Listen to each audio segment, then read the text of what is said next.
So we've got the Seiko and Bamford collab that's sold out in seconds, a new Cartier Santos that's built more like a tank, a wicked new Wild One from Norqain in a brand new colorway, a watch that couldn't be more perfect for this month, as well as a collab that no one saw come in between New Balance and Tag, plus some of my recent pickups, your wrist shots, what's on my radar right now, and loads more. Let's jump in.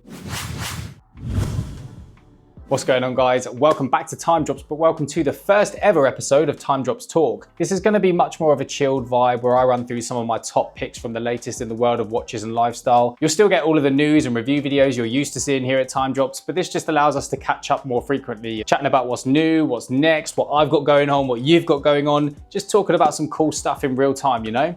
So let's do just that. Right, first up, we've got the Bamford Seiko 5 that dropped last week and kind of came and went before anyone even saw it. For me personally, I knew it was dropping, but was very unreliably informed that it would be dropping on October 1st. I think technically they did launch on October 1st, but they pre-sold the day before, so September 30th?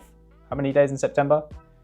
Yep, the 30th. So yeah, there I was, October 1st, locked in, ready to go on the Bamford and Seiko websites respectively, to find out that all 2,025 pieces had sold out already. So yeah, they'd all gone, and it appeared that I'd been served up a massive slice of humble pie. So I suppose naturally, as many of us collectors would, I ventured over to eBay to see if they had any over on there from the old flipperoonies. And yeah, to my surprise, there actually wasn't any. And immediately I was kind of miffed by this, but then I thought, actually, that's pretty cool. Like, it seems like everybody that got one genuinely wanted one, so fair play. But then a couple of days passed and they obviously started shipping out. Then the eBay listings came and I saw this one first that someone had listed for over $1,000, and I thought, who is silly enough to pay that amount? And yeah, it sold out in minutes. So clearly there are some people out there. I mean, fair play, if you genuinely want the watch, it's worth whatever you're willing to pay. So of course, we've got that iconic Seiko 5 casing, the 4 o'clock crown, rotating bezel, day and date window, etc. All sat nicely on a cloth strap, with the entire thing very much having Bamford written all over it. For starters, the blue and orange, a very Bamford colorway that contrasts with that black perfectly. We see the Bamford logo written at 6 o'clock, but the most striking thing with this watch is of course its translucent blue dial, which allows you to look straight through into the day and date wheels respectively, so you can see what date's coming up and probably remember that there's 30 days in September. And the day window of course has alternative Japanese days, which just looks extra cool when you can see it all right there in front of you. Big orange accents on its minute and second hands, as well as around the bezel. Just a very, very, very cool watch. But the best thing about this collab was its price. This was only £400 or $460. I say only as these sort of collabs can generally charge a real high premium, and while this is a slight jump, it's no way near what it could have been. But yeah, such a sick watch. I'm completely gutted I missed out. The pair have teamed up brilliantly here. Love Bamford, love what they do. The Seiko 5's obviously an icon. So yeah, hats off to them, and fair play if you picked one up. Oh, let's do a quick wrist check before we move on actually. Inspired by my recent loss on the Seiko and Bamford collab, I actually wore my G-Shock and Bamford 6900, which I absolutely love. Limited edition model from 2022 with its black and its blue, it's triple blue. There's actually quite a funny story behind this one, behind me acquiring this one, which I might tell in an upcoming episode. It's probably not even that funny, but yeah. Let me know if you want to hear a semi-funny, unfunny story about how I picked this one up. Anyway, next up, Cartier released 2 new additions to their Santos line this week. One with a very cool black dial, which was filled right up with lume on its hands and hour markers, which is incredibly cool, going for a much more legible and sportier look. A really cool addition to their stainless steel models, but the one I wanted to talk about some more was their new titanium version. If you're familiar with the channel, you'll know that the Cartier Santos is right up there on my wish list for a luxury watch, but this might just have thrown a massive spanner in the works. Now, right off the bat, swapping out stainless steel for titanium means that not only you get a much lighter timepiece, but it's also much more durable, hence the built like a tank reference at the beginning, by the way, bit of a Cartier pun. Not sure I need to explain that, but yeah. Anyway, the Cartier Santos is obviously an absolute icon, but the main issue or gripe that people have with it is that its polished bezel can scratch just simply by looking at it. It's one of those things that some people simply can't look past and others have learned to love. I'm in the latter group, but yeah, regardless of where you sit, this watch addresses that perfectly, as it's now been bead or sandblasted, whatever you want to call it, for a nice matte finish. Now, both of these watches launch in the large size of the Cartier Santos, which has a 39.8mm diameter, which might not necessarily sound like a large diameter, but those of you that wear square watches will know that they wear significantly larger on the wrist, with a black lume dial version coming in at $8,650, while the titanium is priced at $11,500. So yeah, a significant premium. I mentioned how it would be lighter, and the titanium model is actually 50 grams lighter than its stainless steel counterpart, by the way. Around 43%, I believe I read somewhere.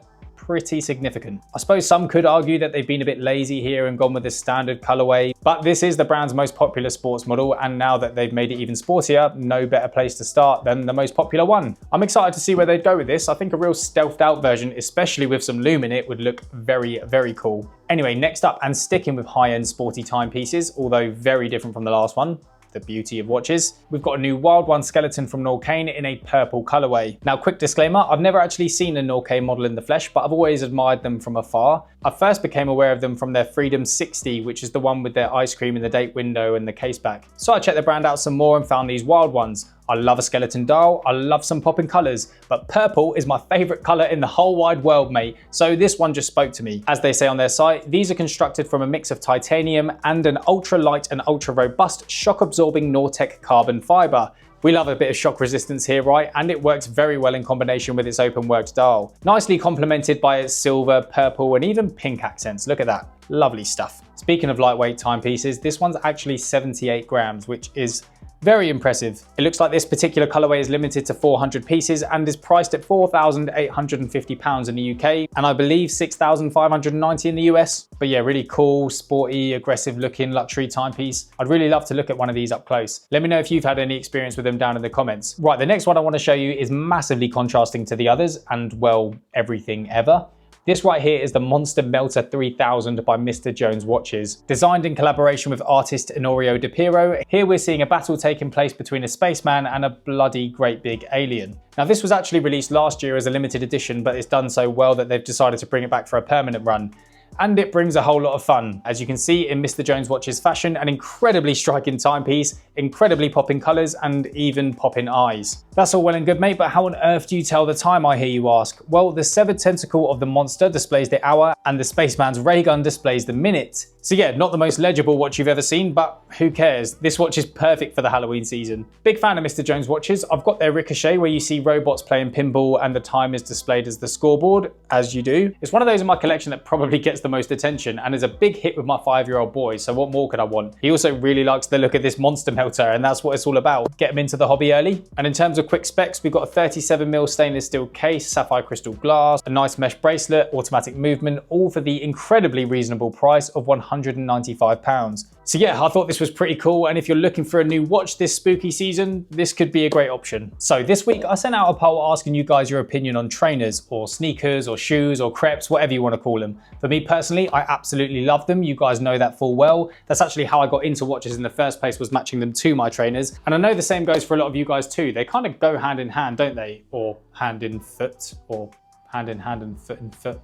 Anyway, I asked that question with a look to featuring them more in these Time Drops Talk episodes, and the response was really cool, with 30% of you absolutely loving them and over 50% of you finding them cool in one way or another. So yeah, I lined up some stuff to talk about, then as if by magic, this collab dropped. So this right here is TAG Heuer's all-new smartwatch, known as the Connected Caliber E5. TAG have actually always been the pioneers in the Swiss luxury side of smartwatch making, having released their first smartwatch back in 2015, which is now 10 years ago, which is mental. Anyway, this smartwatch marks a significant step forward for TAG, as they're using their own in-house proprietary operating system, so they've ditched the Google one from before. The Google Wear OS has actually only continued to get better, but they've taken kind of an Apple approach to things and not allowed that cross-compatibility with different platforms. So if you've got a Google Wear OS watch, it's not the best when you've got an iPhone, and if you've got an Apple Watch, it's not the best if you've got an Android. You get the picture. So it appears that TAG have gone their own way to try and fix that cross-compatibility. Anyway, without getting too deep into the specs, as you can expect, this 40mm timepiece is designed to do everything a smartwatch should, especially when it comes to your fitness. This watch is available in a few different case and strap options, but the most notable one here for me is this very clever New Balance collab. Now, I've mentioned how many of us wouldn't have seen this collab coming, but if you're a runner or you pay attention to marathons, you would have seen that these two brands have heavily sponsored those events. So they've no doubt built up a great relationship, and with running being so popular right now, this seems like the perfect time to cross over. And a proper crossover this is. I love it when a collab's done with some proper intention, and you can really see that that's definitely what's happening here. As you can see, we've got a very New Balance colorway on its strap with its purple or violet and light green, with a pair of shoes to match. A pair known as the Fuel Cell Super Comp Elite 5s that are very popular among runners. So as I said, perfect crossover. The watch is housed in a black DLC coated grade 2 titanium case. Titanium seems to be a theme this week, which again is sandblasted for extra durability. I know smartwatches can really divide opinion, but this is really cool for me. I'm a bit of a purist when it comes to watches, but I've worked in tech for a very long time and I love trainers, so this is very cool to see. Would love to check this out in person, but yeah, as always, let me know what you think in the comments. The New Balance version of this watch is priced at £1,750 in the UK. Do you get a pair of shoes with that? You should do. I don't think you do. The shoes are listed there for £270 separately, which again, well worth it. I feel like they could have just said £2,000 for the lot. Anyway, it's a very nice segue into my recent pickups. First up, we've got the Jordan 4 RMs. Those of you that follow me on Instagram will know that I went to Italy recently, and more specifically Lake Garda. Amazing, amazing place, by the way. If you visited, you'll know how amazing it is. If you haven't yet, definitely need to go. But yeah, one of the days was very, very wet and rainy, so we decided to hit one of the outlets up. And yeah, I managed to pick these up for an absolute steal. So I've wanted a pair of Jordan 4 RMs for a very long time. And this is a colorway that I absolutely love. We've got a bit of a sail colorway, light bone, bit of a baby blue on the old tongue. But yeah, love the Jordan 4, just a classic silhouette. But these Jordan 4 RMs, when these came out, I just thought the low version just looked wicked, like perfect with a baggy trouser, like a cargo or a jean over the top. Yeah, these were 45 euros, which is mental. Those of you familiar with sneakers will know that Jordan and Nike are going through a bit of a time at the moment with a lot of their shoes sort of sitting, but man, that makes outlet shopping a lot more fun. By the way, if you like outlet or shopping content, let me know in the comments. I absolutely love an outlet shop and I would more than happily take you along with me. As you can see, I haven't yet braved the British autumnal weather yet, the autumn leaves, but yeah, very much looking forward to getting these on feet ASAP. Autumnal leaves takes me on very nicely to my next pickup. Now, as many of you will know, Amazon had a big sale on this week, known as their Prime Big Day Deals or Big Deal Days. Something like that. It was 2 days. There were loads of cool watches on there, from Citizens to G-Shocks. I'm actually trying to refine my G-Shock collection somewhat, so I decided to buy a Timex instead. I haven't actually had a look at this, so shall we unbox it together? Let's unbox it together. So I have always wanted a timepiece with Snoopy on it. Always loved Charlie Brown Snoopy since growing up. Even now with my little boys and stuff, we watch it quite a lot. But I know that Timex do a hell of a lot of Peanuts pieces, and this one was on offer. Oh mate, that's wicked.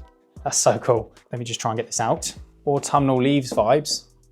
So yeah, I saw this one and just thought perfect for this time of year, straight up. But the colorway was wicked as well. I've never actually owned a Timex in my life, for no real reason really, but yeah, this looks very nice. Get rid of this little hang tag. Charlie Brown and gang. All right, bear with me. Come on, man. I'm usually really good at this. Damn, embarrassing myself. Lefty, loosey, righty, tighty and all that. Come on. Right, we've got it off. We're ticking, boys, we're ticking. Yeah, look at this. I'll include some B-roll shots as well once done filming, but yeah, let me know what you think. I thought this was sick. They're usually like £100 or something, but this was 47. It was obviously on one of those limited time deals, which made the urgency just strike in me. And I was like, do you know what? I'm gonna pull the trigger. I think this is wicked. It's a 40mm case, so absolutely the size dimension that I like in this style of watch. Leather strap, cream dial with some popping colors, and you know, your boy Snoopy, and also Woodstock, which is pretty sick. Jumping into some autumn leaves. And what's also very cool about Timex, which probably all of you know, and apparently I didn't until recently, is that they all have this feature called Indiglow, which basically is the coolest backlight ever. Again, I'll insert a clip of that once I have done filming this. Yeah, future me, hitting the like button. Really happy with this. First impressions, very cool. Let me know what you think. Was that a good pickup? Right, so let's move on to what's on my radar right now. And if you're into this stuff, should probably be on yours. First up, I was actually gonna start with the Pharrell Addy Star Jellyfish in gray and green that dropped today, but I found out this morning that I lost out on both. I entered a few raffles and took a massive L, so that's great. But yes, sick trainers, shout out to you if you've got those. Ones that are coming up this week though are the Air Jordan 1 Low OG Chicago's in the red, white and black colorway with the big swoosh. So that's a big tick for me. Literally. But yeah, again, a really, really cool shoe that I'm going to try and go for. Obviously an iconic pair in the sneaker game. So yeah, if you're looking to pick these up, the 15th is the date. And on the watch side of things, one of you guys actually reached out in the comments and said that the latest G-Shock and iCert collab is sat in the London store, which I am very intrigued about. So I might need to pay a visit. That's the GW6900, by the way. I've got the one from last year. So naturally I have to get this one, right? I am trying to refine my collection, but you know, sometimes you've got to do what you've got to do. Thank you very much, mate, for shouting that out. And yeah, if you guys ever find things like that, get in the comments, share the wealth, share the knowledge. Right, time for some wrist shots. Let's have a look, shall we? We share a load of our readers' wrist shots over on the Time Drops newsletter. If you haven't signed up to that, now would be a great time. It's completely free to subscribe. You can unsubscribe at any time if you want, but hopefully you won't want to. But yeah, we've got a few to look at this week. First up is this one from Gordy, who shared a wicked picture of his brand new GAB 001 that he picked up from the Time Drop shop. What an awesome watch that is, man. I was actually sad to see that one go, but he's actually gone even further and triple armed it. Mate, look at that. 3 watches on one wrist, 3 watches that are all the same model. So yeah, very, very, very cool wrist or arm shot there, mate. Next up, oh yes, a clean Casio from Key and the Cable Tie Tech. What a watch, man. The GBM 2100, probably one of the best G-Shock models pound for pound that you can get. And that green dial version is so, so clean. Strong, strong wrist there, my friend. Absolutely smashed it. Next up, we have a big and bold Seiko 5 from JP. Very, very nice. Proper contrast in that one as well. I haven't seen that one before. Should I have? Probably. But yeah, love the black and white colorway, pop in yellow accents. Strong, strong. Next up, last but by absolutely no means least, is the King, the GX56, which looks amazing in this dark red colorway with a negative display as well. Very, very well done, mate. Thank you very much. And if you want to feature in the next episode, make sure you tag us at timedrops_ on IG and I will make it happen. That just about wraps us up for this episode. As I say, something a bit different. Hopefully you guys enjoyed it. Let me know if you did by liking the video, subscribing and commenting down below.